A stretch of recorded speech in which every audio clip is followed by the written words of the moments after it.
নাম দিছে আহলে হাদিস মসজিদ। মসজিদের নাম আহলে হাদিস হবে কেন? মসজিদের নাম হানাফি হবে কেন? মসজিদগুলা কার? আন্নাল মাসাজিদা লিল্লাহ। মসজিদ কোন দলের না, মসজিদ কোন ব্যক্তির না।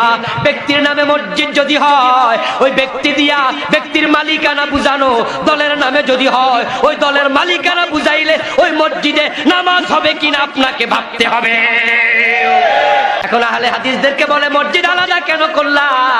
এরা কয় হুজুর করতাম না তো করতাম কি? আমিন জোরে কইলে তো আপনারা গর্দানে ধরে বাইর করে দিবেন, ফতুয়া দিচ্ছেন।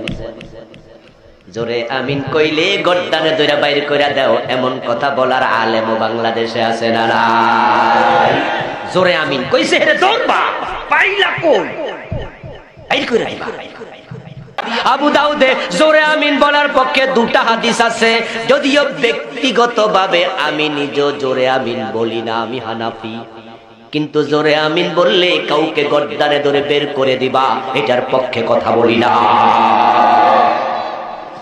সুতরাং মসজিদের নাম দেওয়া যে জায়েজ, এতে কোনো সন্দেহের অবকাশ নাই। সেটা যে নামেই হোক, আহলে হাদিস নাম হোক, হানাফি নাম হোক, ব্যক্তির নামে হোক, গোত্রের নামে হোক, গ্রামের নামে হোক, কোনো সমস্যা নেই, মসজিদের নাম দেওয়া জায়েজ। মসজিদের নাম দেওয়ার হাজারো দলিল সহিহ বুখারীতে আছে। আল্লাহ রাসূলের যুগে আল্লাহ রাসূল তার নিজের মসজিদের নাম বলেছেন। আশেপাশের অনেক গোত্রের নামে মসজিদ ছিল, বিভিন্ন বানু হারেসা, তারপরে বিভিন্ন গোত্রের নামে মসজিদের নাম ছিল। কথা বুঝতে পারেননি?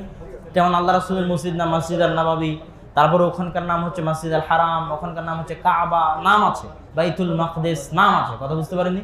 সুতরাং